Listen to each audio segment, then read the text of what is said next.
Okay, so at this point, it's probably best if everybody goes to mute except for Ann and myself and Char. Yep. Okay. All right.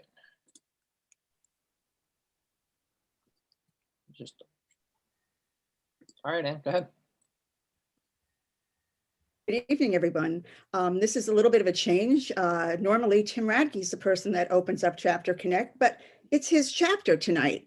So I figured I'd be the one to open it and introduce Tim so he wouldn't have to introduce himself. In any case, Tim has been a wonderful friend to the club, a wonderful friend to me. He's been a member of the Explorers Club since 2013, I believe. And also he's running for the board this year. So I'd like to introduce everyone to the former chair of the San Diego chapter, but also the VP of chapters at the Explorers Club. It's my pleasure tonight to introduce my good friend, Tim Radke. Thank you, Ann. Thank you for the nice introduction. I just wanted to tell people a little bit about myself. Not much, though. Pretty much everybody knows me by now. I'm an interventional radiologist. I'm not going to go into what the heck that is. Even most doctors don't know what that is. I was trained at Georgetown University, Temple University, and the University of Pennsylvania. And it's pretty much it. I have been a member since 2013, but I actually started becoming involved with the club in 2009 after I attended ECAD, and then I started attending our local chapter meetings, which are open to the public. So that's enough about me. It's my pleasure today to introduce our new chapter chair. She's brand new for about 6 weeks, Char Glacy. Char was formerly our secretary of the chapter for 6 years, so it's very natural that she's the perfect person to take over the helm for the club. She did a phenomenal job as secretary. You know, in addition to her usual duties of the quarterly newsletter and flyers for our monthly meetings and stuff, she also created our chapter website along with Nancy Nenow and a website, I should call it a website producer. Following a long career in information technology and systems management, Char now focuses on travel, photography, and her other eclectic interests. She spent over 5 years collecting, identifying, and logging botanical specimens for the San Diego Museum of Natural History as a part of the San Diego Plant Atlas. She's also participated in the 2014 Hatch Year Count on Midway Atoll. She's an avid birder. She's also secretary of San Diego Field Ornithology. She can often be seen out in the field tracking birds with her scope and binoculars. Char, welcome to Chapter Connect. It's great to see you. Thank you, Tim, and thank you, Ann. I am so honored to be able to share what I know about the San Diego chapter. And I'm going to take a moment to share my screen, and I have a PowerPoint presentation to share with you.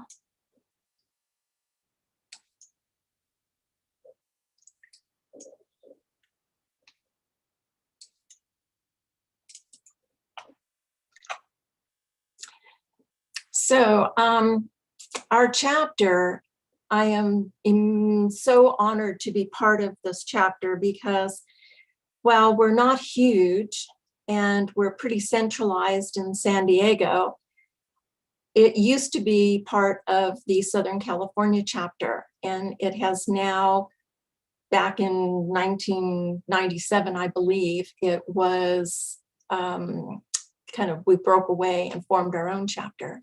So today we have about 70 members, and they're from diverse disciplines, including marine archaeology, oceanography, geology, and even lichenology. So we've got a lot of scientists and interesting explorers in our chapter. David Smith is one of our members, and he's been a member of TEC for over 65 years. So we have some older members with a lot of history and younger members as well. Our members have been on many flag expeditions since 1999, including expeditions from Antarctica to China and whale sharks in East Africa to Baja California.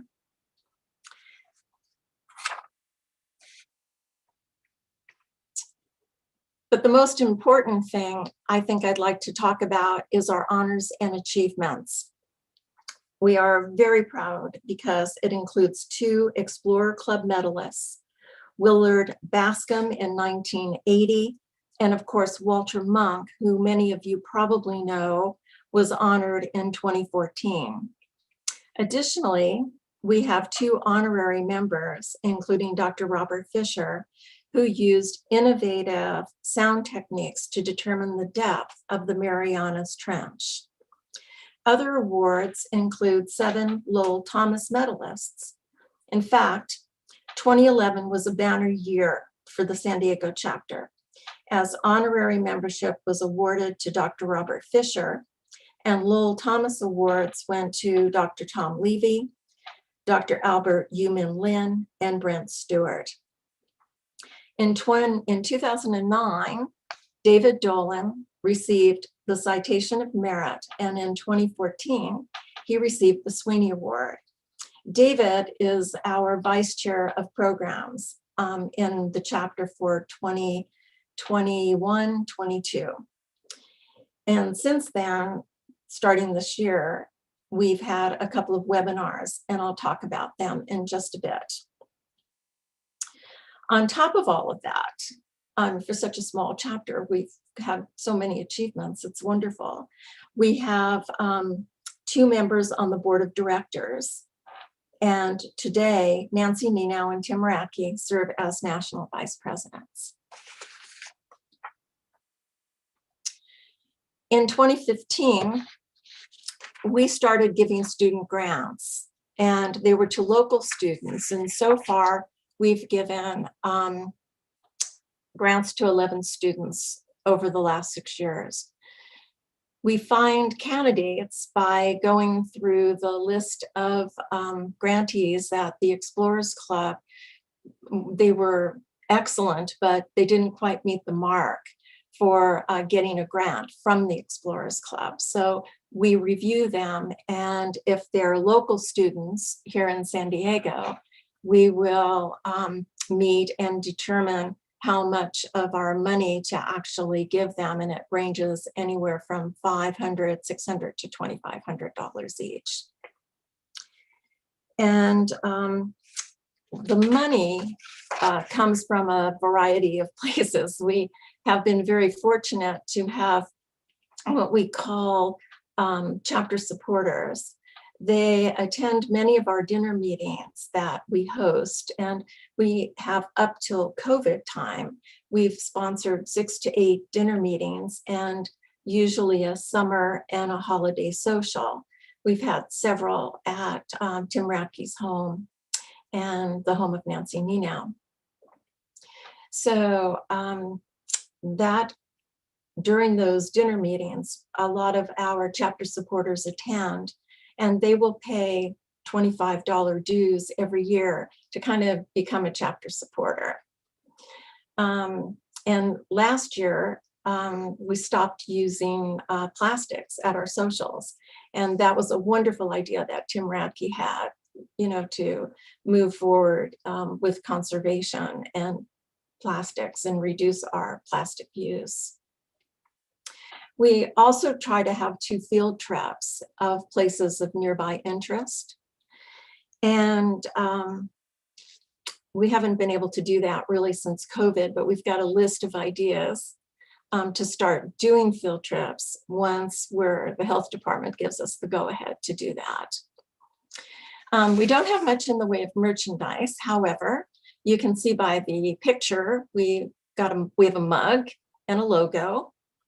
And when we have speakers, or with our last 2 webinars, we will send them a mug. So boy, if any of you guys want a mug and would like to be one of our speakers, I'd be happy to send one out to you. So this is really kind of talking a little bit about our chapter supporters. They really enjoy coming to our meetings, and usually at our meetings, we have an opportunity drawing, and that has also been another source of income for us, where if our speaker has written a book, we will purchase the book and raffle it off. And that money then goes into our account for either socials or grants.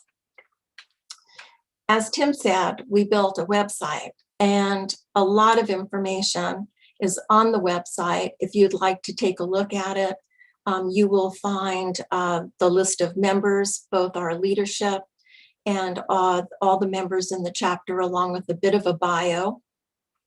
And our history is also a very interesting place to review all of the flag expeditions that we've had, our meetings, our socials. A lot of information and photos can also be found in there. So that is a little bit about our chapter, and I'm very proud to be the new chapter chair. And thank you, Tim, for giving me the chapter in such wonderful shape. I really appreciate it. And I will turn it back to you. Thank you, Char. I think you need to stop sharing your screen. There we go. Done. Char, thank you so much for a great presentation, great introduction to our chapter.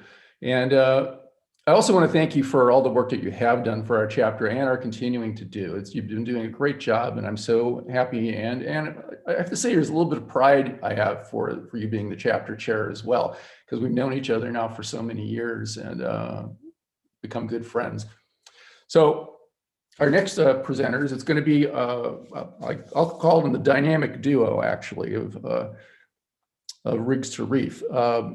Emily Hazelwood, she is a Master of Advanced Studies in Marine Biodiversity and Conservation from Scripps Institution of Oceanography. She's a marine conservation biologist, environmental consultant, and entrepreneur. She has led scientific research expeditions around the world, from Malaysia to the Kingdom of Tonga, someplace I'd really like to get to one of these days. Amber Sparks also has a Master of Advanced Studies in Marine Biodiversity and Conservation from Scripps. She's an oceanographer, environmental scientist, and entrepreneur. Formerly, she was an ocean curator at Google in partnership with the Sylvia Earle Alliance, where she engineered and launched intelligent map layers in Google Maps that distill and relate complex concepts in ocean science for a variety of audiences. You know, I have no idea what I just said. A former Naval Science Foundation researcher at the California Academy of Sciences, she developed a curiosity for using artificial habitats to mitigate anthropogenic losses and degradation of natural habitats. Together, Emily and Amber are co-founders of Blue Latitudes LLC, a certified women-owned small business and marine environmental consulting firm that works with government and industry to solve the ecological challenges associated with repurposing offshore oil and gas platforms as reefs via the Rigs to Reefs program. They also co-founded the Blue Latitudes Foundation, a 501c3 organization dedicated to seeking out opportunities for conservation at the intersection of industry and the environment. In 2018, both Amber and Emily were recognized on Forbes 30 Under 30 list in the energy sector for their work developing sustainable, creative, and cost-effective solutions for the environmental issues that surround the offshore energy industry. Amber and Emily, welcome to Chapter Connect. Thank you for having us.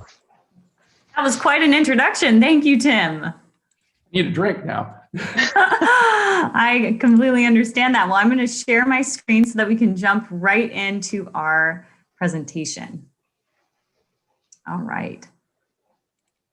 Here we go. So good afternoon, everybody. Thank you for joining us here today. I'm Amber Sparks. And I'm Emily Hazelwood. And this evening, we're going to be telling you a story different than the one you think you know about the realities of offshore oil and gas development.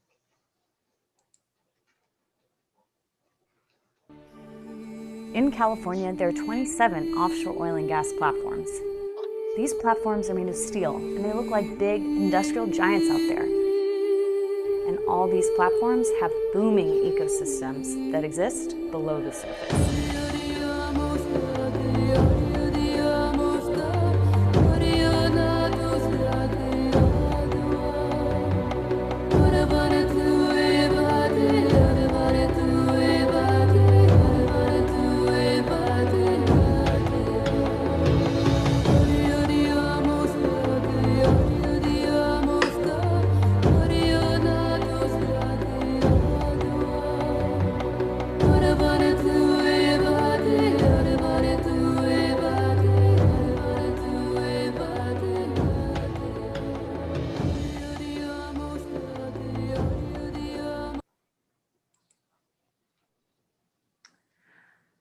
So our story today starts at the surface, where in California, we have 27 offshore oil and gas platforms.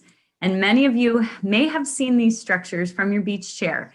They look like menacing industrial giants from the surface, but beneath the surface, there is so much more.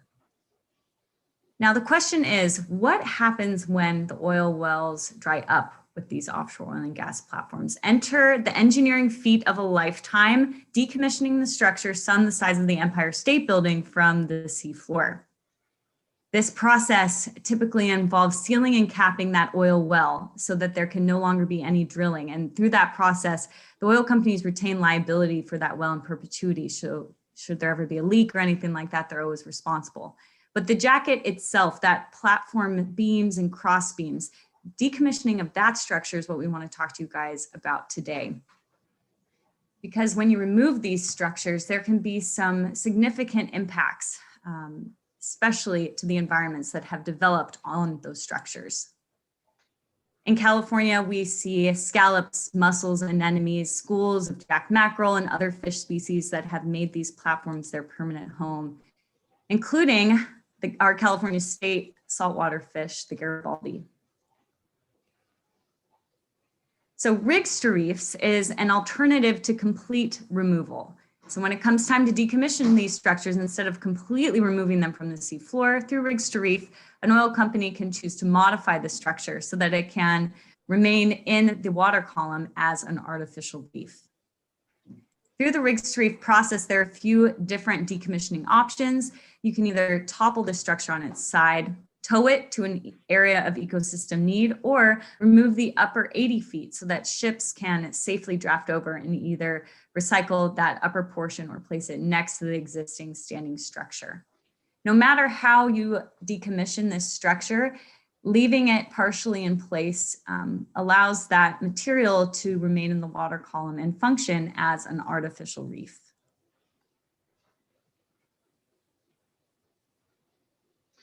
But before we go any further, what exactly is an artificial reef? For not everything we toss in the ocean can be considered a successful artificial reef, although we see examples stretching back thousands of years, beginning in ancient China, where fishermen would place a variety of structures outside of their nets in order to encourage marine life to enter. We also see artists that have their own take on this program, and scientists too. Scientists place reef balls on the seafloor, such as this structure, to be able to study how marine life will grow and colonize on hard structure. And artists have their own take on this program, placing their installations on the seafloor to observe how the marine life that grows there will actually enhance their art. But what makes an oil platform such an excellent candidate for an artificial reef? Well, the answer lies in the structure itself. Stretching from sea floor to sea surface, these platforms can be as tall as the Empire State Building. That means there's a lot of real estate for marine life. Additionally, these structures are very complex, lots of beams and cross beams. Marine life will initially be attracted to that complexity and will eventually begin to produce structures. Scientists now know the more complex they are, the more marine life we can expect. And unique to California's platforms is that these structures sort of function in a circle of life. At the very top of the structure, as you can see here, we see a variety of different scallop species, which at the end of their lives will fall to the seafloor, creating these enormous shell mounds. These shell mounds are then in turn used by different species of rockfish, which will lay their eggs amongst the shells. And when those eggs hatch, they will migrate back up to the top of the platform, thereby completing a complete cycle of life at the platform structure.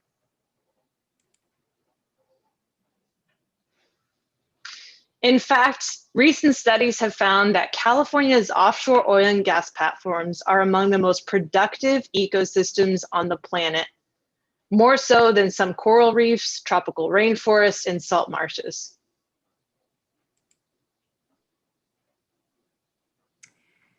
So when it comes to reefing these structures, there's more than just the ecological benefits for our local ecosystems. There's also a financial perspective here that we just want to touch on briefly. By repurposing these structures as reefs, the oil companies save a lot of money because they don't have to completely remove that infrastructure from the seafloor.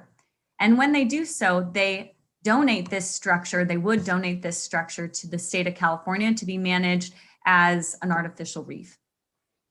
Through this process and through the rigs to reef law that we have, a portion of that cost savings actually goes back to the state, and the state will use that money towards an endowment for marine preservation and conservation. So recent studies have found that if 23 of California's 27 platforms were reefed, the state of California would benefit between $650 to $850 million.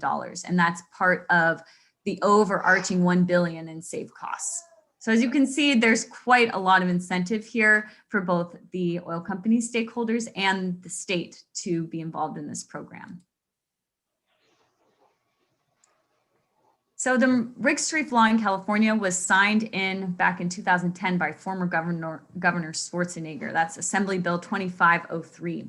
However, since its time, none of our platforms have actually been reefed. And few issues concerning the liability of that structure, as well as some of the language within this bill, have made it not very friendly for the structures to be reefed. That being said, they're working on revising the law, and there is potential that these structures could be reefed through this existing legislature. And that's where Amber and I come in, and that's where our research comes in. For not every single platform will make a good artificial reef candidate. There are several things that we need to observe and study and look at so that we can start to determine which of California's 27 platforms, and for that matter, which of the world's hundreds of platforms would actually make good artificial reefs. The first thing we need to look at is structural complexity. As I shared earlier, structural complexity is what will initially attract marine life.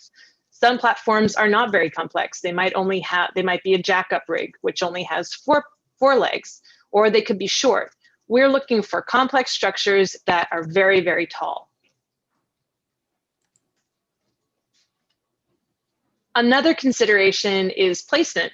A platform based at the base of the Mississippi River, for example, is not going to have abundant and successful thriving marine life. Why? Because it's getting a lot of the sedimentation, erosion, and runoff that's coming from the river mouth.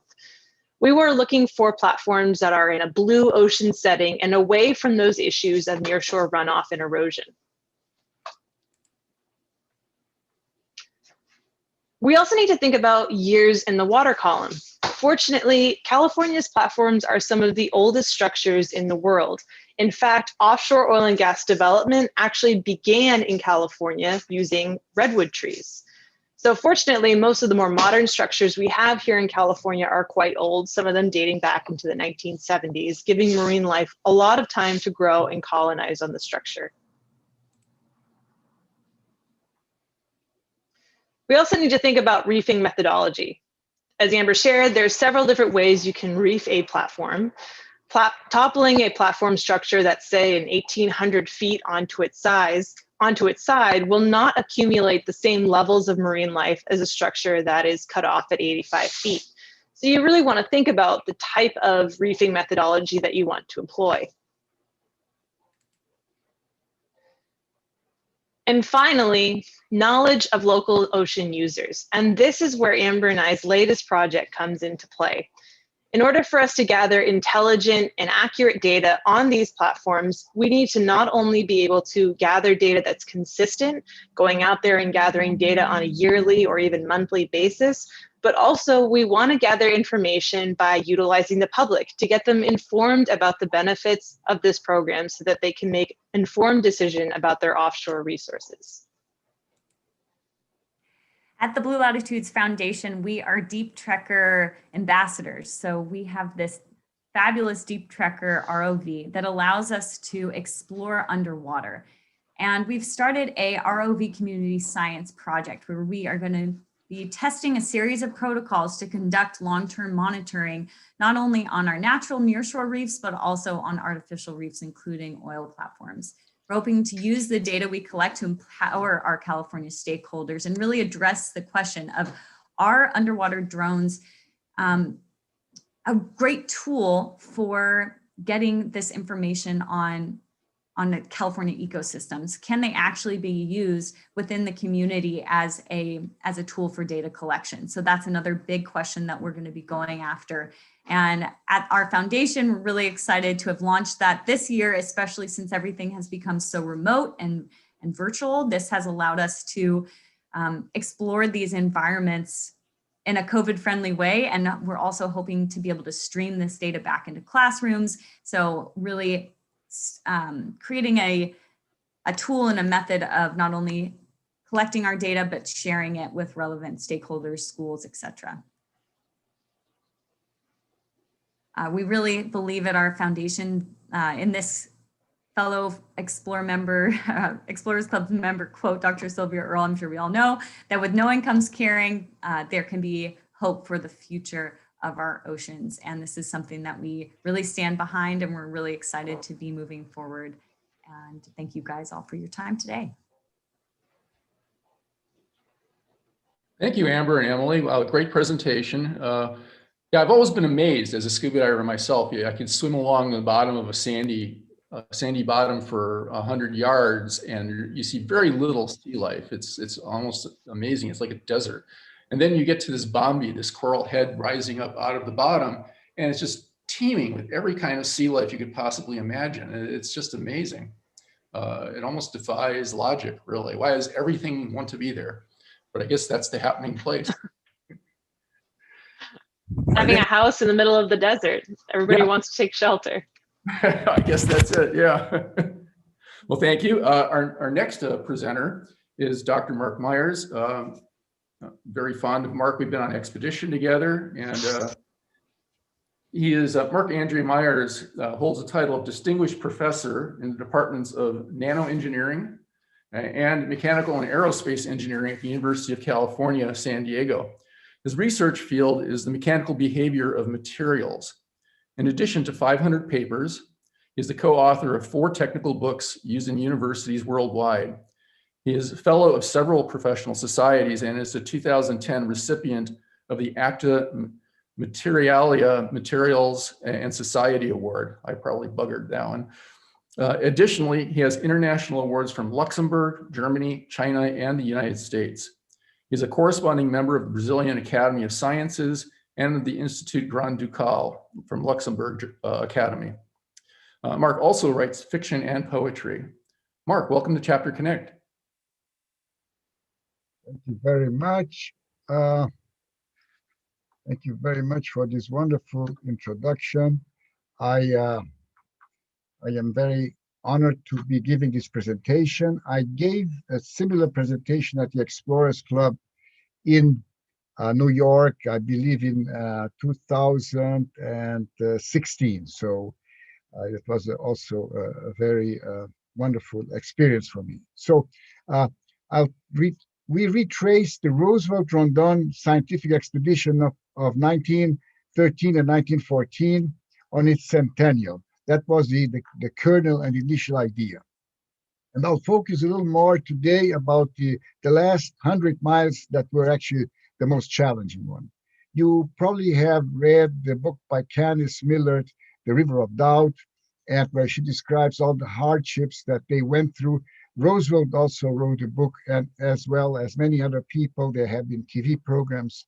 And we, I think, are the first expedition that has followed entirely the entire course of Roosevelt and Rondon, all the way from Paraguay to the end in Aripuanã River. Okay, we had better luck a little bit than they had. Okay, and this scene here shows us going down the River of Doubt in the beginning. So I will, although I will focus on the last 100 miles, I will go over the beginnings, and this is about a 2,000 kilometer long journey that they undertook.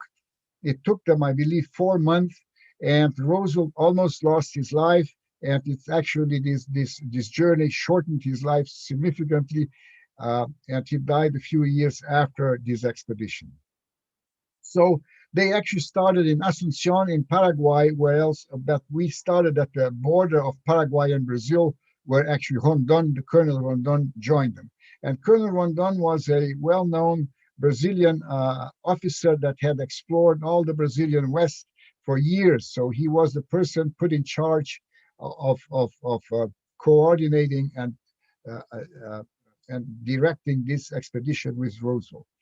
One has to see Roosevelt as an outstanding person, because he could have very well chosen something simple, and he dove into this expedition. I think he didn't know exactly what difficulties he would undergo, but he dove in it, and he went full force into it with his son, and several scientists that joined. So we divided this journey into 3 phases, and the best one was up the Paraguay River. They went on a paddle boat, and we also went on a motorboat that was very similar. That is their paddle boat there, and that steamboat, and it's called the New York. And then we actually took the Calypso, which was actually 100 years later a little slower. Why? Because they used a lot of very heavy construction materials. And this was a explorer flag expedition. You can see Tim Radke holding the Explorers Club flag there, and his wife there also. And then we see also some of our members that took part. That was a very pleasant, and they stopped at different places, and we stopped at the historic places where they went. And it was the most beautiful journey. I can assure you there's no commercial travel along the whole Paraguay River anymore. The river is extremely well preserved and pristine because it floods the margins every year. So the second part of this expedition was when we arrived in Cáceres. Then the expedition went over what's called the Parecis Plateau on horseback, and that's approximately 500 kilometers. And we chose to do it also on horseback or on mules, better on mules. And it was, we followed the original trail, and there are some wonderful falls there. And we followed, a good part of this was through Indian territory, the Parecis and Yambiquara Indians. The terrain in the Indian reservations is absolutely pristinely preserved.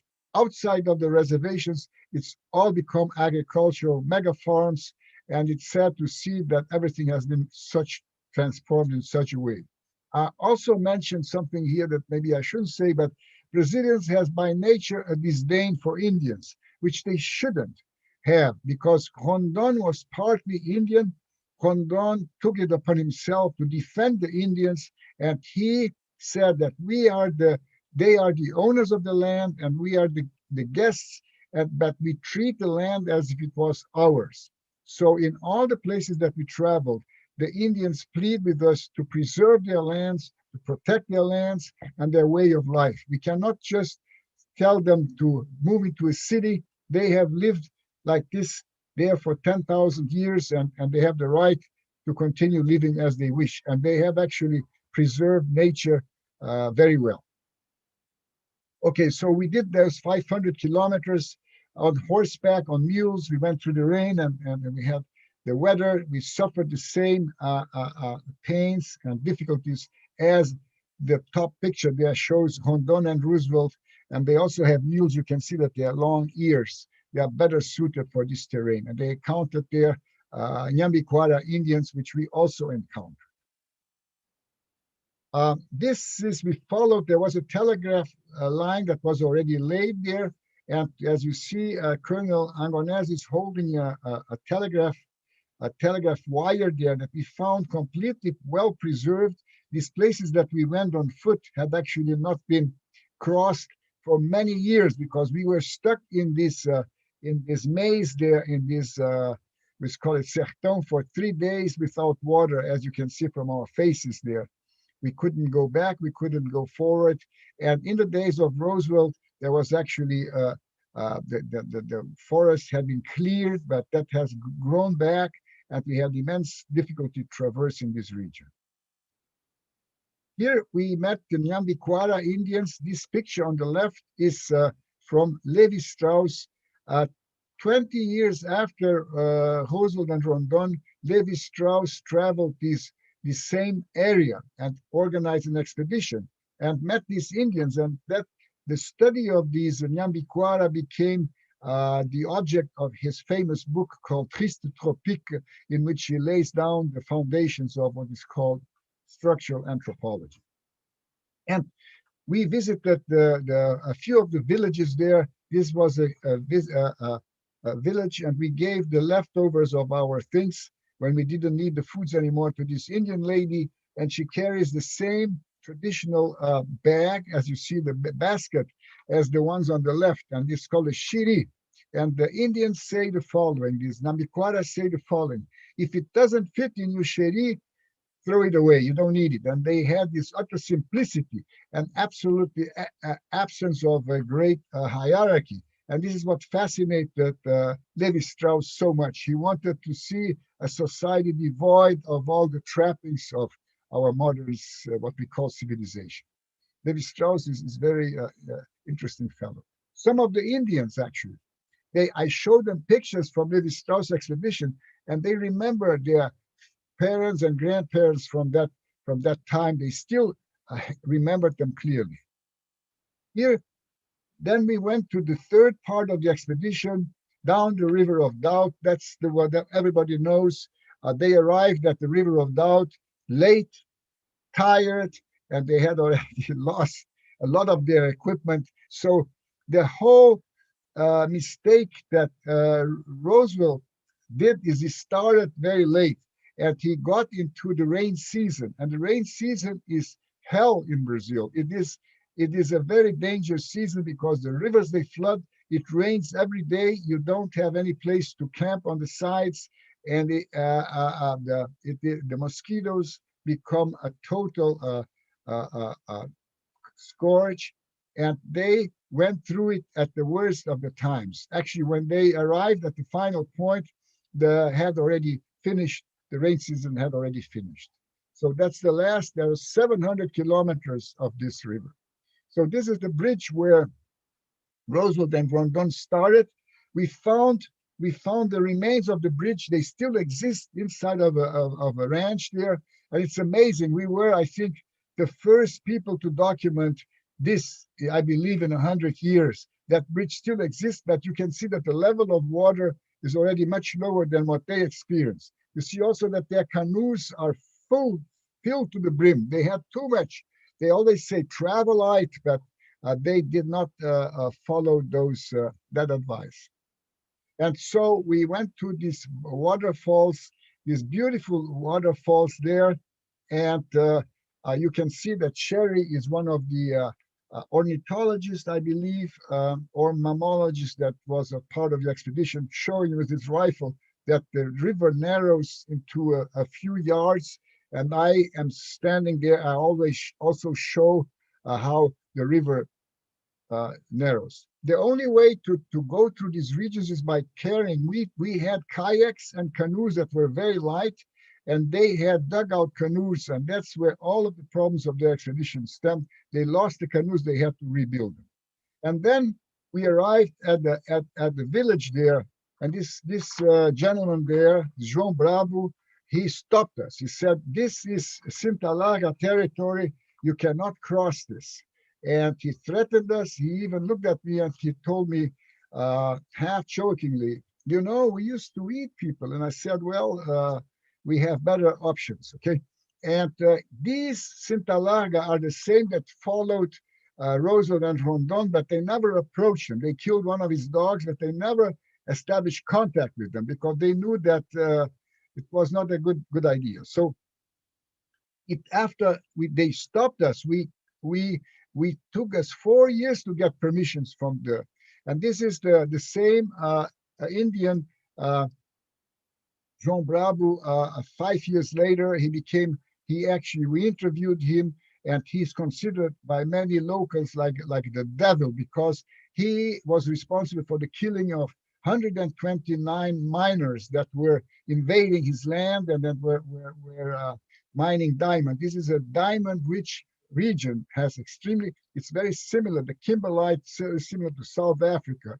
And so there's an enormous pressure to invade their territory. So he just, at some point, he just decided to get rid of them by the what do you call it, by a drastic way. So he developed quite a reputation. But he was very friendly to us. He became a friend to us. He allowed us to go through it. And this is the river here. This river is through their reservation is absolutely pristine, has not been touched in 100 years. And I think there were only 2 expeditions. 1982, his grandson, Roosevelt's grandson, went through, and we still saw the 2 Sintalagas that went with him, and there was one in 1927. And it's absolutely pristine, which is thanks to the Sintalaga. And I'm going to show you here, we were, some of the difficulties and perils of going down. These are us by kayak there, and it's not always fun and just playing, right? You see, but we survived pretty well. My head was under the kayak for a good time, but we grabbed onto the kayak as it went down, and we survived. Otherwise, I wouldn't be here, right? And we jumped on the kayak and were able to govern it and land on this island there. These are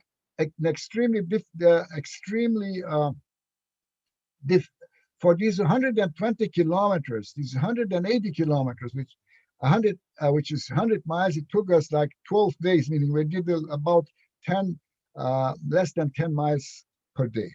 Okay? So you see, we made it through those rapids, and we were able to stop at another place there by the island. Otherwise, we would have been driven into some waterfalls. Okay, okay, there. And okay, so we at some point we became very careful, and we decided we had to portage we had to kind of rope the canoes, kayaks through these waterfalls, this dangerous waterfall, and we took a wrong decision there. It was by my colleague there. He insisted that I should let go of the rope, and which I finally did. He's tying his hands there. He thinks he can hold the kayak. If he tells me to let go, I let go. There, see? And disasters like this have a great consequence, because we are in the middle of a reservation there. We have 100 kilometers on each side where there is nothing there. See, and he tries to retrieve the kayak by swimming towards it. Of course, it didn't work. I'll spare you his strip. Oh no, the strip is, and he jumps into the water here, and the kayak went through a waterfall and was severely damaged. And we had great difficulty in continuing the trip from then on, because it was almost in 2 pieces. Okay. So for many places, we had to carry the kayaks through the forest. As you can see there, that we found a bridge, an illegal bridge that the miners used to the loggers used to extract wood, and they paid the Indians.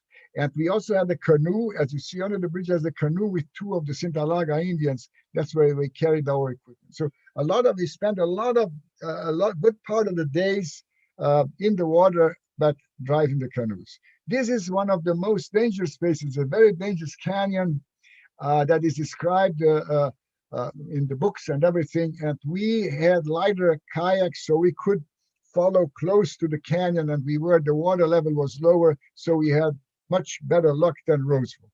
We found petroglyphs there that were kind of abandoned, and we found these petroglyphs, the same ones that are described by Cherry and by Roosevelt. Okay? And we arrived at the end, and we did this in four steps. This is us at the end in a peaceful day there, enjoying a bath. And the lower picture shows Roosevelt and Cherry, but they don't seem to be as happy as we were. And this is a solitary, an expedition is not just an adventure because it entails analysis, observation of the environment, the species that are there. I took a lot of specimens with me that I study, and writing is an important part. And as you can see, Roosevelt wrote every day. And this book, Through the Brazilian Wilderness, he describes in great detail his adventure. He wears his South Dakota or North Dakota, what you call it, gauntlets, to protect him from the mosquitoes. And so this is my story, okay? And I also wrote a little book on it, and I'm improving it as I can, okay? And I owe the Explorer Journal an article. Okay? Thank you very much, and I'm very happy to have had this opportunity. Marc, thank you so much. Yeah. If you want to maybe unshare, there you go. Thank you. Thank you so much. And all I can have to say about that is what doesn't kill you makes you stronger. I mean, geez, I mean, yeah, you're right. It was probably the expedition that killed Roosevelt. He got severely injured. I think it was because of the dugout canoes that they chose. They had the option of using Canadian canoes, very lightweight, or the dugout canoes, the native canoes, and they made a very bad choice there. So our next presenter is Cynthia Matzke. Cynthia joined the club as a fellow in 2018, and she was appointed to the San Diego chapter executive committee as an explorer at large by me. She is a whale ecologist and ocean science communicator whose focus is conservation. She's an avid scuba diver interested in remote ecosystem dynamics. She has come to eye with rare species in some unusual places. This cetacean fascination set Cynthia on a path to capture and archive underwater video and soundscapes.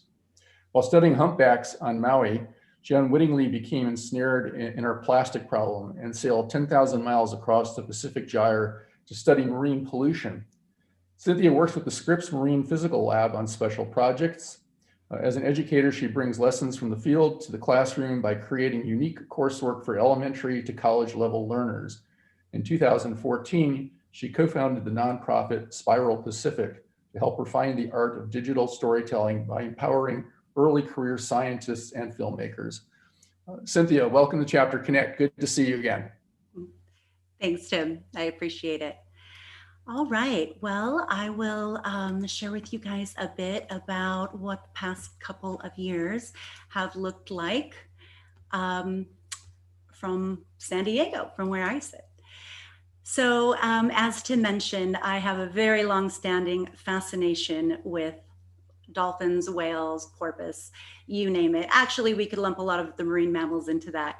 But if I can get out and study remote ocean ecosystems with the camera in hand and document it, then that allows me to come back and to share it with students of all ages through a lot of different medium, including digital storytelling. So tying those things together is, I suppose, essentially what brings me the most joy. So these are the organizations that I currently teach for or have worked with, and all of these being able to broaden and expand the types of groups that I talk to has really kind of led me back to the beginning, which was in 2014 when I attended Scripps Institution of Oceanography, actually alongside Emily and Amber. And as part of my capstone graduation project, I filmed whales in Hawaii and said what I really wanted to do was head to all of these different places around the Pacific and tell the stories of how humans are affecting those areas, and then kind of celebrate different ways that people can make a difference in their own community. So thus was born Spiral Pacific, and my best friend actually started it as a foundation, and that's where we are today. So I am going to bring you to 2019, when I got to join my second expedition with Sedna, which is an all-female team of polar explorers. And on this particular trip, we went to go learn about the winter whales of Norway. So as part of that, and again, I love filming underwater, sort of at the last minute, Garmin Equipment decided to do a story on Susan Eaton. So there's a Women of Adventure story on Susan that you can see, and a little bit of my underwater camera work trying to film orcas in an area where the sun never made it over the horizon. So you're slipping into freezing cold, dark water, looking for a black animal, hoping you can see those white spots on it that are feeding on the herring. And what also really interests me is I had heard reports and stories that as the orcas are busy herding all of the herring into balls, that humpback whales would plow through, stealing bites and gobbles of food. So this was something that I really wanted to see and to document for myself. So with an interest in studying whales comes there the bioacoustics aspect. So I love bringing hydrophones with me to record various soundscapes. So working in partnership with the Marine Physical Laboratory at Scripps, as well as my mentee, Emily Paris, got a grant to assist with this work. We joined this trip and created a research platform called VAL for Hydro Video Acoustic Logger. And VAL is also the Norwegian word for whale. And the goal of that is to take 2 hydrophones so we can try to get some direction and combine it with a video camera and some other sensors and really get to learn a lot about the whale's environment. So that's something that I am looking forward to using in other places. Wanted to say that actually on the way out, I got a chance to meet with a fantastic woman that I originally met at ECAD in New York. So Katerina and Martin met me on the way out, and I picked up some equipment and then headed off on the journey onto the boat with Sedna. And then on the way back through, it happened to coincide pretty closely with when they were having their chapter meetings. So I had the opportunity to join their Norwegian chapter at the famous Explorer bar named after Nansen, and raise a glass of cheer with the folks there. So shout out and hello to them and the warm hospitality that I received while in Norway. And I hope to be going back next winter. So then 2020 hits, and I know you all know this story. Suddenly we're in a new reality, and I had my classes all went online, and suddenly all of this media and teaching, it became so important to make the experience very immersive. So I started going through some of my old footage and had a bit more time to read up on what was happening in the world and whether people were doing in their research. And I came upon an article that they had spotted the first ever, extremely rare, ginkgo-toothed beaked whale. At least they weren't sure. They thought it was either that or there was another species that's almost identical. And one of these was photographed in the South China Sea. And this apparently had been one of the first times that anybody was able to officially document the existence of the species, because only a few had washed up on particular areas dead, and they were able to study them. But so this article came out and a paper by Rosso et al. And as I read that paper, something happened. I absolutely hit a lightning bolt to the brain. Oh my gosh, I think I've seen that before. So flashback with me, if you will, to 2014, when just after graduating from Scripps, I joined an expedition with Algalita Marine Research Institute to head out to the Eastern Pacific Gyre to quantify and document marine debris. So on this day, we sailed 3,500 miles over 47 days on a 50-foot catamaran. And the goal there was primarily to do plastic research.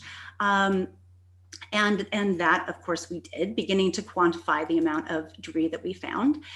And when we got out there, so this was actually my second expedition studying marine debris. And I've been talking and lecturing for years about how our plastic pollution problem, there's no island of trash out there. It's microplastics. It's those particles. Well, wouldn't you know it, we stumbled upon an island of debris, which most likely had been a an oyster farm in Japan got pulled away with the Tohoku earthquake and subsequent tsunami, and then kind of stalled out there. So suddenly there we were, and got to spend a couple of days with this crazy mass of debris, and all that came with it. Now, it took us 7 days to get on station, and just a couple of days after that, as we were heading to our second location, on one rainy day, it was quite miserable out, there's some splashing astern. So I run to the back, grab a camera, our whole team is starting like, what on earth is it? And it was a species of whale I have never seen before. Now, I could tell it was a beaked whale, which are extremely deep diving and very rare, but it was absolutely thrilling. Yet, again, rainy, dark, low light, didn't have a lot of opportunity, but grabbed a couple of shots and then they were gone.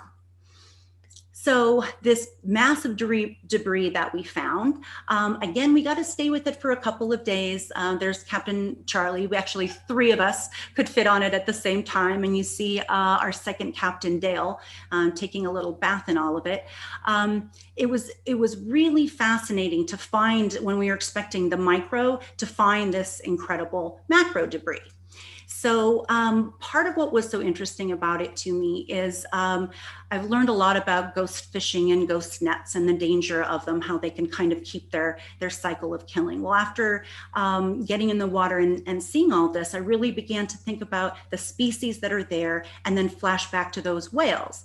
And I did email a couple of people and said, hey, I have these photos. Do you have any idea what on earth this is? And a colleague came back and said, you know, it might be a ginkgo tooth-beaked whale, but it's kind of hard to see from those particular images. So on day 30, flash forward, it's a calm, flat, gorgeous day. Again, we see some splashing, and there they are once again. These incredible deep diving whales are, they are reported to be extremely shy, yet they were repeatedly breaching and making so much of a ruckus that, I mean, you would have had to be asleep downstairs not to have heard them. So we did get a chance to get a few more images of them. And so I was able recently, with COVID and having this extra time, to send them to some researchers. And they compared them and they looked at some of the specimens that they found over the years that had died. And they said, yeah, in fact, we do believe that this is ginkgo tooth-beaked whales. And they could tell because of some of these markings that you see. They have an eruptive tooth on their lower jaw that kind of protrudes out of an otherwise very sleek sort of a body shape. And so these scientists that I shared with, this finding with, my goodness, they got very excited, and suddenly there's all sorts of talk about what might come next. So the Meslopodon ginkgodens, or ginkgo tooth-beaked whale, is named after the ginkgo biloba tree, which in and of itself is actually quite an incredible species. This tree can live 3,000 years and has remained unchanged for 200 million years. So found in China and Japan, where the tree is, these whales, that is where for the most part that they had been seen and identified prior to this live sighting in the Pacific.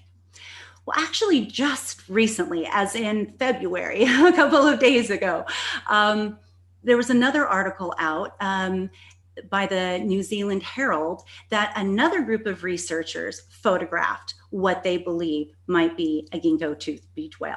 So pretty exciting times, I guess, as we humans have grown and we're finding ourselves into these remote areas. There's some very interesting things to see out there. Zipping back just a moment, one of the species that I found that is also of great interest, and this really has a lot of us thinking about going back, and not just for, of course, the marine debris issue, but this was a quite unsavory character that we came across. When I first saw it from afar, I thought it looked like an angelfish. And then when one swam up and tried to take a chunk out of my hand, I nicknamed them Hell's Angelfish Posse. Well, it ends up being a species called the knife jaw.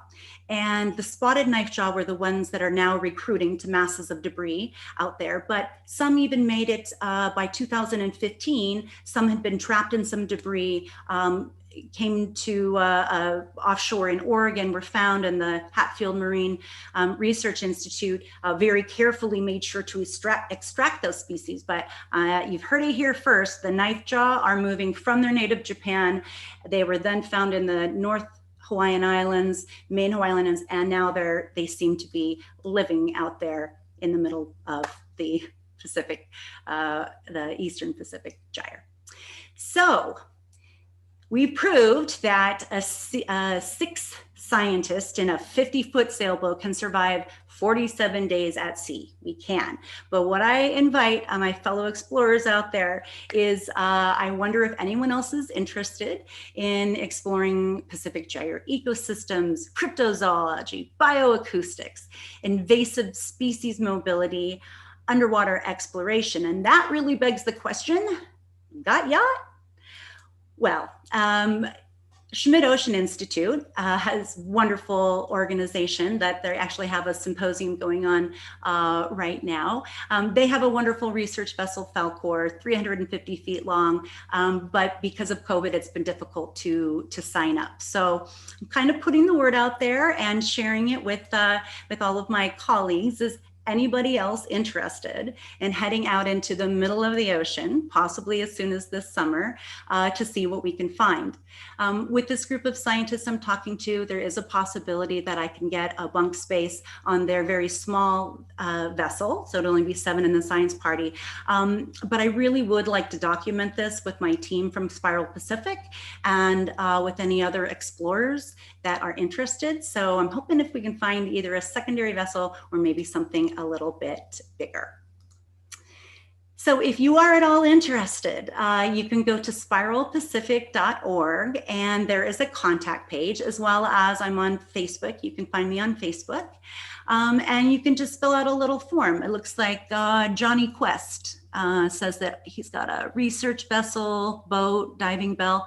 Anyway, if anybody out there is interested, just send us a message, because while we humans can't forget, I mean, we want to forget what we're doing and we want to turn away, the Ginkgos are out there and they are nudging us to remember. So I would like to just give special thanks to my team and the Marine Physical Lab and a lot of the partner organizations that helped this, these trips thus far become a reality. And I am pretty excited to see what comes next. So. Great, Cynthia. Great presentation. Thank you so much. All I can say is sign me up. I'm dying to get wet, and I have a camera that's feeling, an underwater camera that's feeling extremely neglected at this time. I mean, I pull it out every now and then just to play around with it, and then I put it back in the closet. And yeah, I'm going crazy. Well, the visibility is great. I will tell you that. That is fantastic. Okay. Unlimited. Our next presenter is Robert DeLaurentis.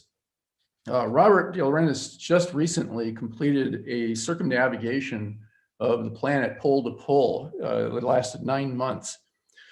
His plane, Citizen of the World, carried a wafer-scale spacecraft for NASA and an atmospheric plastics testing experiment for the Scripps Institution of Oceanography. He filmed a 10-part docuseries entitled Peace Pilot to the Ends of the Earth and Beyond. This will be completed later this year. He is also the author of several books. Robert, welcome. Hey, Tim, thanks for the introduction. Our docuseries has since expanded to 12 parts, and there's also a book by a very similar name that's almost completed now, and we have 5 flight simulations, so aspiring pilots, mostly boys and girls, can hop on and experience some of the things I did over the North and South Poles. And what you're about to see is a segment from the docuseries. And it has played on the United Nations website on World Peace Day, so we're very proud of that. And what you're going to see are some interviews that we did on this trip to 22 countries and 6 continents. We interviewed different people about what it means to be a citizen of the world. And here we go.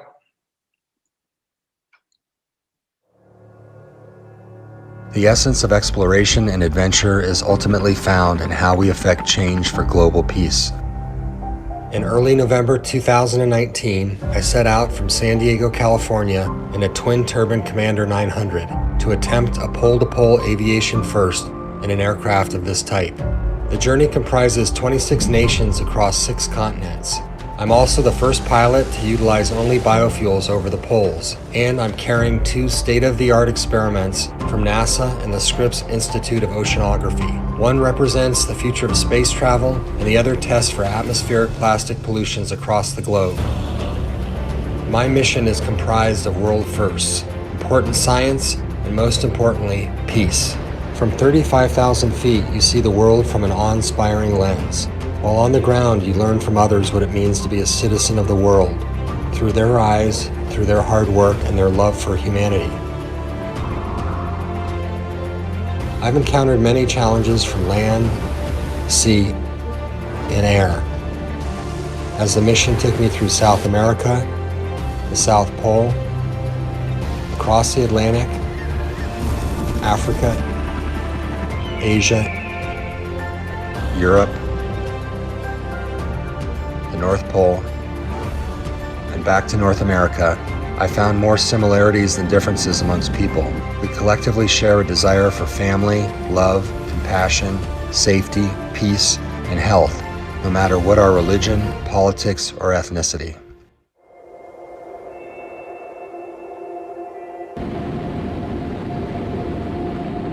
So what we wanted to do is talk to people in each country that I visit and ask them, what does it mean to be a citizen of the world?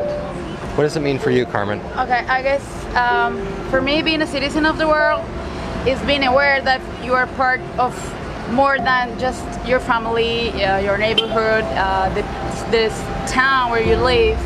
Being aware that you are part of the whole world. And because of that, everything you do and everything you don't do affects all of us.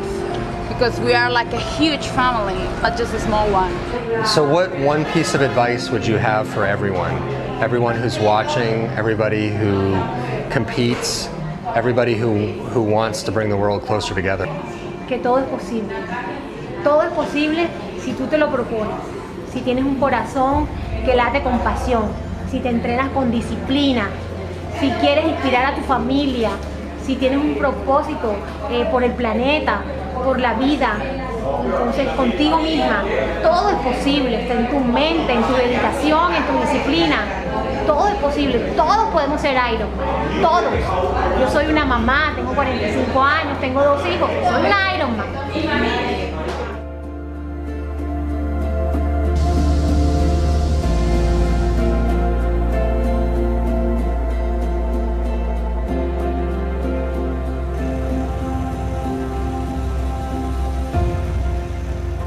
You know what's really interesting to me is the name of my plane is the Citizen of the World.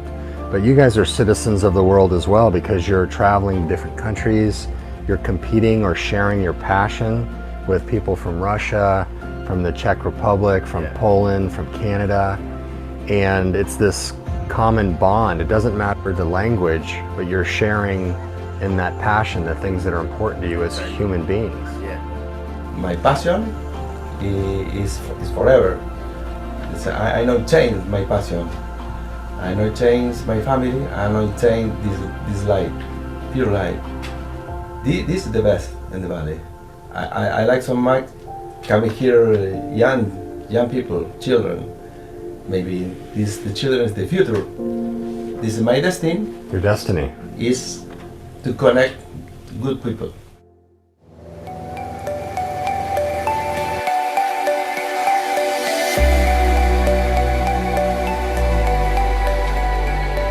So Flavio, if the dream of flight is possible for all these people, is the dream of peace possible as well? Yes. Eu acho que a paz está dentro da gente. Toda vez que a gente faz alguma coisa que nos conecte com a natureza, com a nossa natureza, alguma coisa que já esteja impresso no nosso sentimento, né, que nos realize como ser humano, como pessoas que vençam seus limites, que vençam seus medos, né? A gente fica mais próximo da nossa totalidade enquanto pessoas. Então eu, por exemplo, eu mudei completamente a minha forma de ver o mundo quando comecei a voar. Foi um sentimento muito forte em mim, assim, eu sempre tive assim um desejo de auxiliar outras pessoas nisso. Por isso que eu fiz disso a minha profissão, para eu passar esse sentimento adiante e ver que as pessoas se realizam através do voo livre.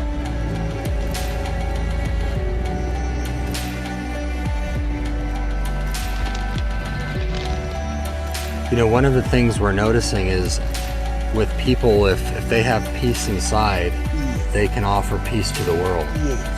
And it's the same thing with respect. So my favorite thing about the Zulu culture, it is about the respect. Because of everything, we believe that everything or every Zulu nation, it is all about the respect.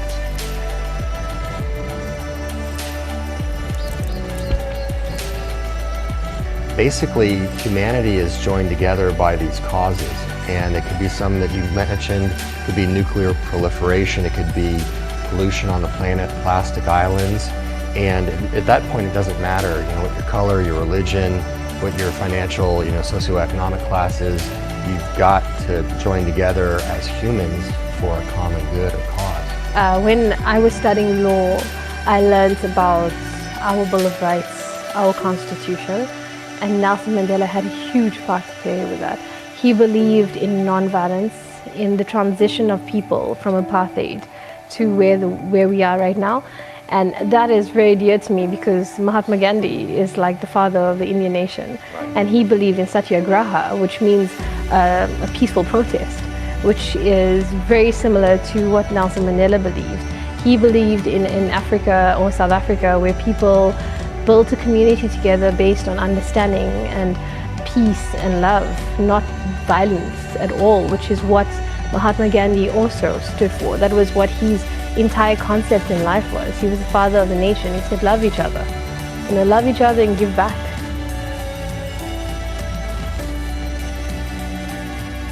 I think we need to come together as one people. If we look at this property and how we're trying to protect it, it's exactly how the traditional people before used this land. So we, in essence, are going back to what they were doing originally. In some ways, I always like to say that we're going through this whole cycle to realize that the traditional cultures were right. That's how we should have been living. And I think what's nice about this is that it's a positive story. What we've done here is we've taken something that was degraded and we've rehabilitated and built it into something that's amazing. I mean, you saw when we drove down there, those herds of animals that were there, the wildebeest, the giraffe, the zebra, and they all had babies. Yeah. You know, they're breeding, and to see the changes, I mean, when you come past in the morning, it actually can take your breath away because now it's becoming a wild area. And 3 years ago, it was pineapple farms with plastic bags all over. It's incredible how quickly nature can come back.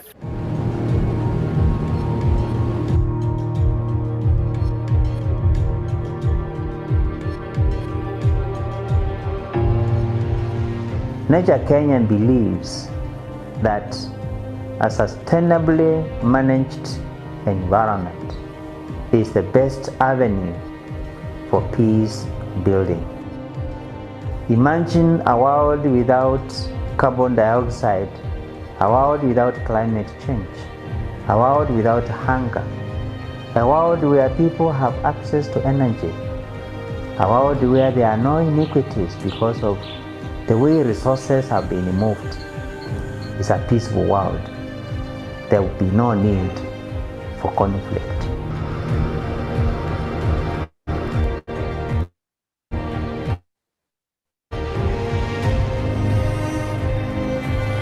You know what is a panorama?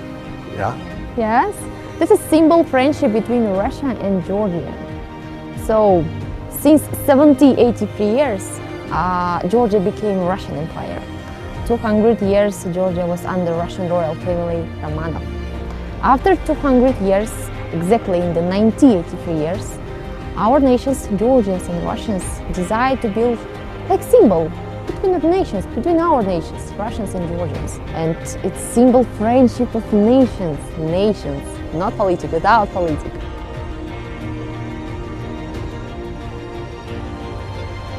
You'll become a citizen of the world in the process of being a pilot.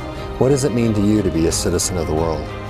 Citizen of the world, I think that I have to try to make world a better place with my work and with my love to my work, and so I have to inspire people to not to give up in their dreams. That's why I'm part of the world. In February, the COVID-19 outbreak quarantined me in Spain. Sometimes I feel this dream to circumnavigate the Earth via the poles would never be fully realized. Yet despite the difficulties, I've seen the world unite as one global family to rediscover their greatest strengths, to share peace and love, and to overcome the seemingly insurmountable challenges that life throws our way. September 21st, 2020, we celebrate the United Nations International Day of Peace and newly proclaimed Citizen of the World Day. These two causes are intertwined and they celebrate our individual and collective powers to shape peace together. In the one shared world in which we live, it is a special reminder that we are all global citizens, and when we use our courage and compassion in our daily lives, we help end violence and strengthen peaceful relationships worldwide for the good of our collective humanity. One planet, one people, one plane, oneness for humanity.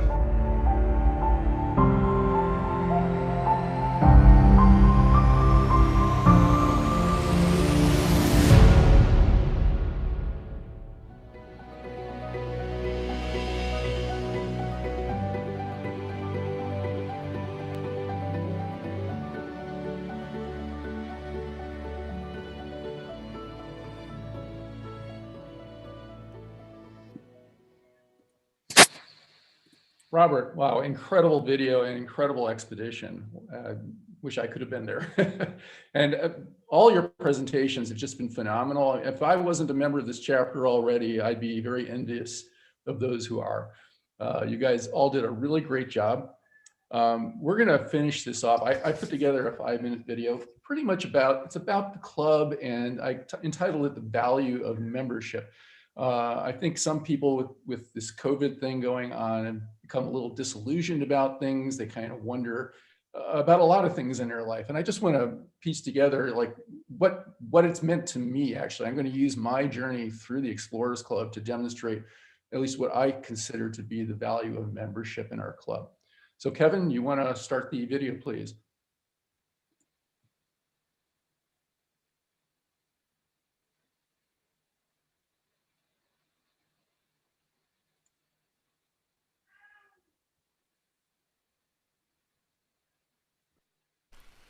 I want to conclude today's presentations by talking about the value of membership in the Explorers Club. While this may seem obvious to most of us, it is human nature to take for granted that to which we've become accustomed. We are a social club that, as stated in our bylaws, is dedicated to the advancement of the ideal that it is vital to foster the spirit of exploration. I liken this spirit to a siren song that enchants those who are susceptible to its melody. In this presentation, I will demonstrate how this spirit has influenced my personal journey. I always had a fascination with exploration. As a child, I was glued to the television when shows like The Undersea World of Jacques Cousteau and Wild Kingdom aired. I was a Boy Scout, a certified scuba diver at the age of 17, took up underwater photography and sailing. Yes, at an early age, I was already hearing the siren's melody. However, in my case, it called me toward exploring the human body. After 13 years of studying medicine, I became an interventional radiologist, seeking out and eradicating disease by directing diagnostic and therapeutic devices through the body's natural conduits, like the arteries, veins, bile ducts, kidneys, etc. It's very much like playing a video game inside of a person, but with real life-altering consequences. Now, let's fast forward a couple of decades. My journey with the club began when a friend invited Judy and me to the Explorers Club annual dinner. During that weekend, the song that I had heard as a child reawakened within me, and it grew louder and louder, possibly aided by a couple of martinis. Soon it became impossible for me to resist, and I had no choice but to succumb to it. A live auction item flashed on the screen, I bid on it, and I won. 3 months later, I was in Monterey, California, training to be among the first certified pilots of the new Hawks Ocean Technologies Super Falcon manned submersible. In one weekend, The Explorers Club had not only fostered the spirit of exploration within me, but it had also provided me with the means to realize a lifelong dream and set me on a path. At the time, I had no idea where this path would ultimately lead me, but I was certain that the club would be my best guide to that destination. So I began attending our local chapter dinners. As we traveled over the next year, Judy and I became friends with several Explorers Club members who inspired me and encouraged me to continue on my path. What happened next could only happen in the Explorers Club. When I finished my submersible training, I thought that would be the end of that. I was so wrong. A year later, I was invited to join an expedition in Jordan, piloting the submersible in the Gulf of Aqaba. We assisted the King of Jordan's marine biologists with their research of the marine ecosystem. We also performed operational testing of the submersible, which was a relatively new prototype at the time. This expedition was documented in the Explorer's Journal in 2011 and was largely responsible for my membership in the club in 2013. This was only the beginning of the connections that I would make through the Explorers Club. One Sunday, following ECAD, Judy and I were enjoying a drink in the members' lounge at the club. A friend found us among the crowd and asked us to join him on a climb of Mount Kilimanjaro. 3 months later, we were standing on the summit with him. Another time, Judy and I were at an Explorers Club cocktail party in San Diego. One of our newer members asked Judy and me to join an expedition as expedition physicians. Later that year, we were off to the Pantanal of Brazil to join the Roosevelt Rondon River of Doubt Centennial Expedition, which carried Explorers Club flag number 214. Another time, while visiting the club in New York, I learned about and was able to join the Antarctic Circumnavigation Expedition, which studied the Southern Ocean and the islands surrounding Antarctica aboard a Russian research icebreaker. The expedition carried Explorers Club flag number 160. My passion for photography on land and underwater keeps me occupied between expeditions. During the pandemic, Judy and I were able to fly to Antarctica and visit Easter Island along the way. This past summer, we photographed the Great Migration of the wildebeest in Tanzania.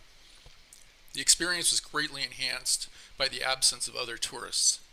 An unexpected highlight of the trip was encountering one of the rarest of all animals, the melanistic serval. We were told that there were only 4 specimens known to exist in all of Africa. I'm happy to report that, a few months later, the serval that we saw became a proud papa. One of our guides spotted these 2 melanistic serval kittens with their non-melanistic mother, and he sent these images. Well, that pretty much wraps up my presentation. I hope that I was able to convey to you the value that membership in the Explorers Club provides. For non-members who may be watching this presentation, I must issue a warning to you. If you get too close to the Explorers Club, you too may begin to hear the siren song and fall under its enchantment. If you wish to see more of my photographs, they can be viewed on my Instagram account or on my personal website. Thank you.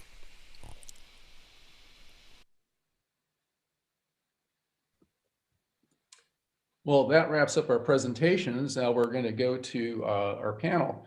Once again, welcome everyone. It's great to see you. To do a little bit of a segue from that presentation I just gave, I wanted to ask a couple people to chime in on that. I know 2 people here at least who have had great experiences, great connections through attending Explorers Club functions.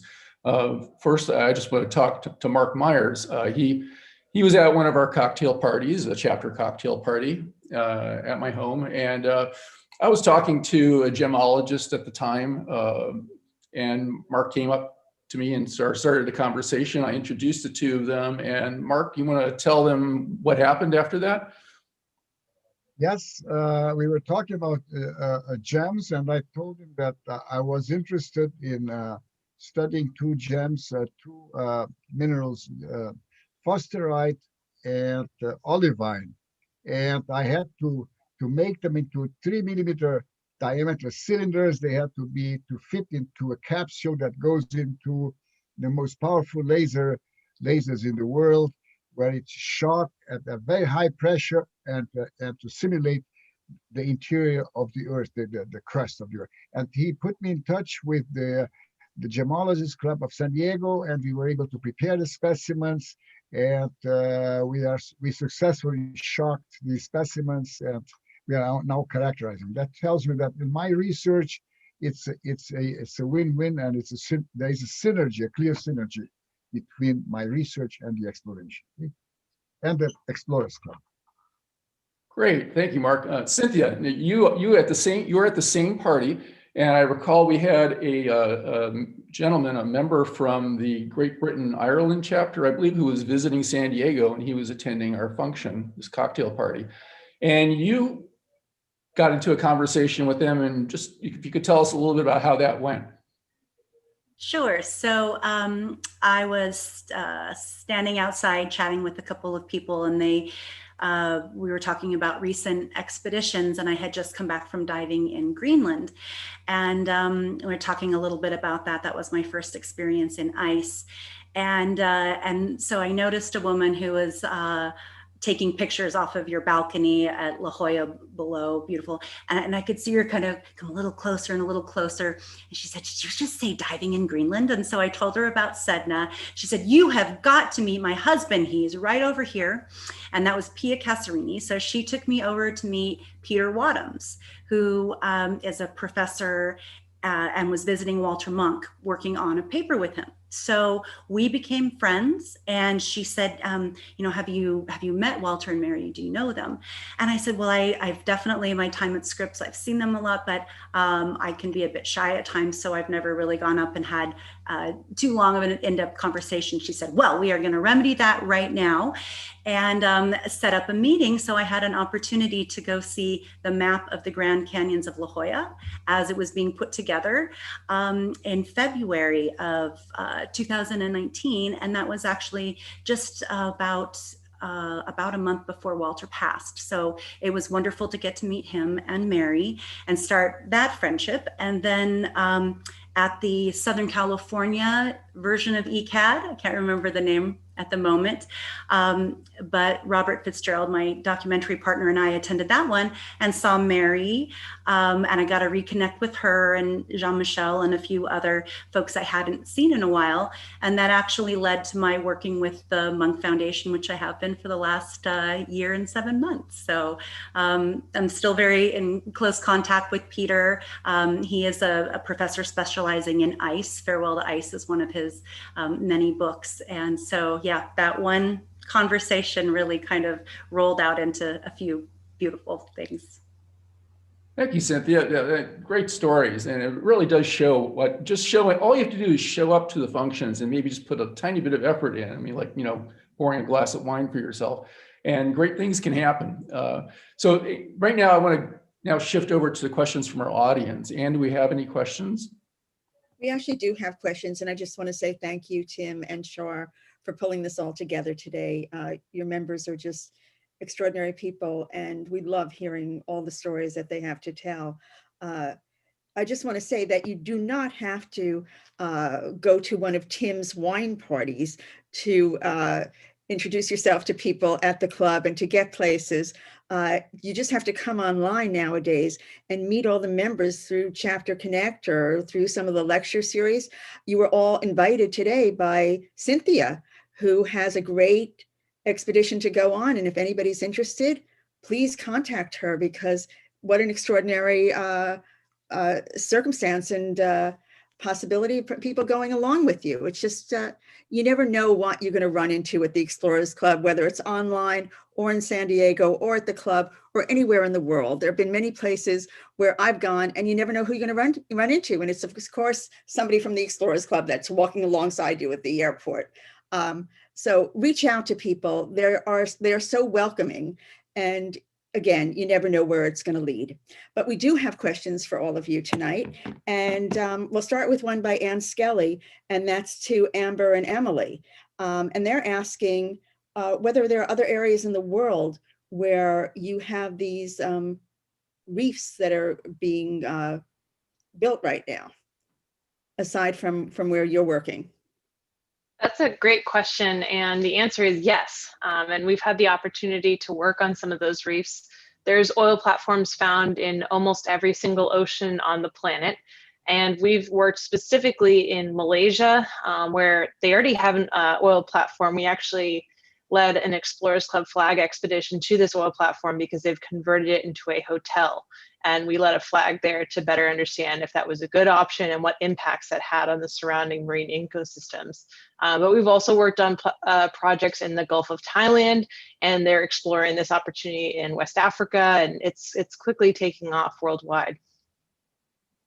It's terrific. I was telling you yesterday that we had someone in the club who for Oceans Week had sunk New York City subway cars and transformed them into reefs. So you can do it with many different ways, and but hopefully it all works out well for the environment and brings about change all the way around.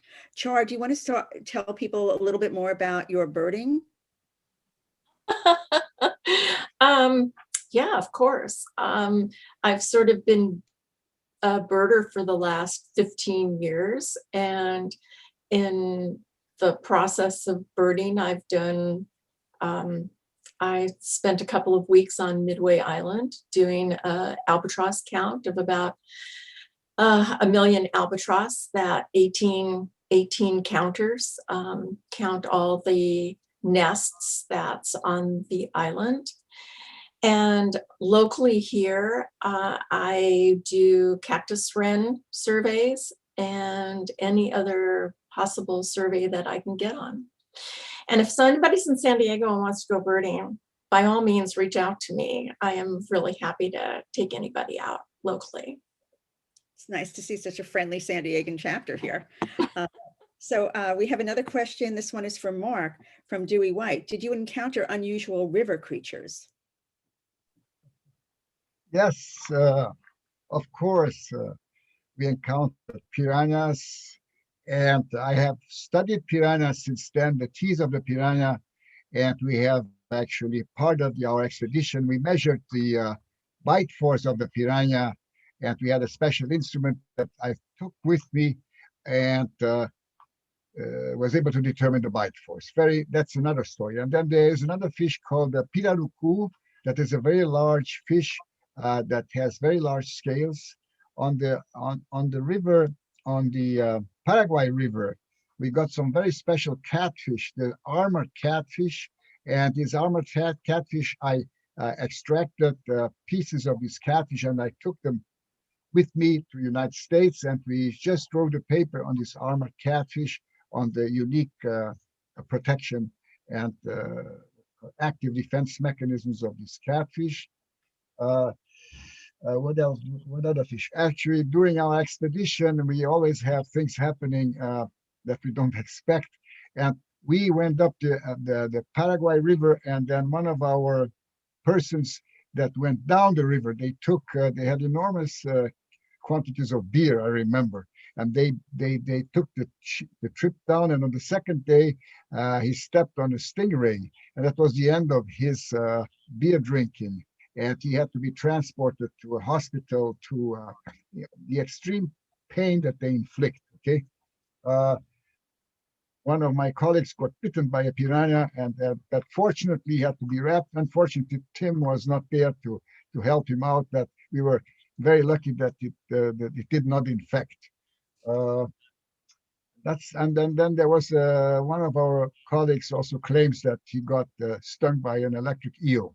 And that's about it, okay? Okay, we have one more question for you, and that is, could you tell us, this is from Luna Sao, what's the biggest difference in the river life now between Roosevelt's time and what's going on currently? We were surprised how pristine the river is, and the river has been preserved even from. Actually, there are less people on parts of the river today than in Roosevelt's day, because the river has a lot of waterfalls and a lot of rapids. And so not many people use the river as a transportation. In Roosevelt's day, they actually went up the river to many rubber tappers, and the rubber tapping has disappeared. So the river, to preserve the river, I think we should do every single effort we can to preserve the beauty of this majestic river. And this is one of the things that some of our colleagues want to do. So we have one for Robert as well, and that is all these different places that you've gone to. What an incredible opportunity you had. Did you have any favorites? Is there some place that you would want to go back to more than another place, or what was your takeaway? Well, there are a lot of places I'd like to go back and visit. I'd have to say I'd like to go back to Antarctica. In fact, I was scheduled to go down on a cruise in the early part of this year, but they've shut all those down. I really felt like I had unfinished business there. Certainly the flight that set so many world records of 18.1 hours gave me some time, but you know, that's the biggest continent on the planet, and it's so beautiful and deadly at the same time. At some point in the future, I'd like to do some aerial archaeology of Antarctica, but you know, perhaps in the future. Actually, when we're talking about the future, Martha Shaw is also asking you, what are you going to do next? Well, today I had a call with a gentleman who just sold a docuseries to Netflix. We're in developmental edits on the book. Just finished the 5 flight simulations, and I have 8 days that I'll be spending at Sun and Fun in Florida for STEM education. And then the Smithsonian has asked for a 30-minute segment as well. So we're just meeting our commitments to the 95 sponsors and trying to get the word out. You know, the plane was the vehicle for our message of oneness, one planet, one people, one plane.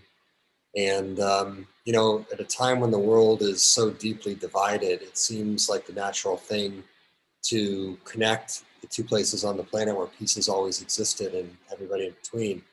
And quite honestly, that book, we're hoping for the Nobel Peace Prize in Literature. So we're still going for it.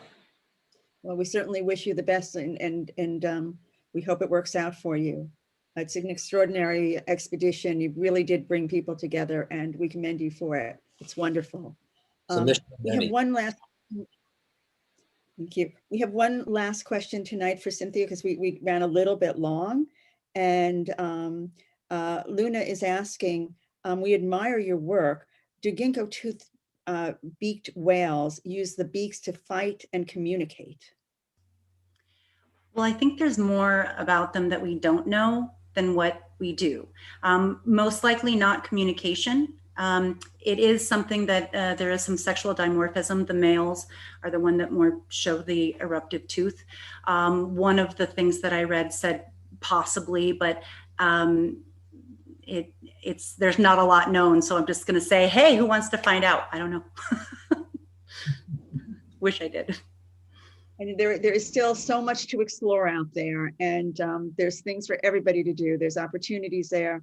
So as soon as COVID is much more under control and the weather improves a little bit here, I'm sure everybody's going to be reaching out to you, Cynthia, and to you, Robert, and Amber, and Emily, and Char, and Marc, and Tim. What a terrific chapter. And, you know, everybody's been watching, and the possibilities are just incredible as a member of the club. And Tim, thank you so much for sharing all of your different expeditions with us. I just want to remind everybody that next week, starting on Monday, we have a program called From Data to Understanding and Back Again with 2 young men from Esri. The 2 men are John Nelson and Keith Vanderfield. And also next Chapter Connect, we're going to bring you a young man from the Hong Kong chapter, Kyle Oberman, who's going to be talking about the past, present, and future of Chinese nature preserves. So I think Michael Barth will probably be your host for next Thursday evening. And I hope that you'll all tune in and be watching, and stay safe and warm in your homes. And thank you so much to everybody this evening. It was just a wonderful presentation by all. Robert, we're going to keep our eyes on that Nobel Prize for you. And whatever we can do, if we can write in, we're behind you all the way. So thank you, everyone. It's been wonderful to meet you. And for all of you viewers out there, reach out and connect with your fellow members. This is what makes the club so special. So thank you all again. Tim? Absolutely. I don't have anything to add to that. I just think we need to take advantage of what the special club that we belong to. You know, most clubs usually are very narrow, you know, physicians. You can get together a bunch of physicians or lawyers or accountants. Here, you're getting together with the brightest minds in such a diverse number of fields. It's just so interesting. The first time I encountered this club in 2009, I decided I have to become a part of it. Even though I'm not a member, I have to be a part of it. And I'm just glad it worked out the way it did. I just have two little messages. I have one from Dave Dolan, who wrote, "One of the best chapter connects yet, although I'm a bit biased. Thanks to all those who presented tonight on behalf of the San Diego chapter of the Explorers Club." And there was one other comment by Susan Eaton, who I'm sure everyone knows at this point from Sedna, remarkable woman. And she just wanted to add that you might have wanted to try the Canadian canoes next time, because they seem to be superior than all the rest. So whoever's going down the Amazon, you might want to look up Susan, and she might have a special canoe for you out there. So thank you to everyone, and I hope to see you Monday night. Good night, everyone.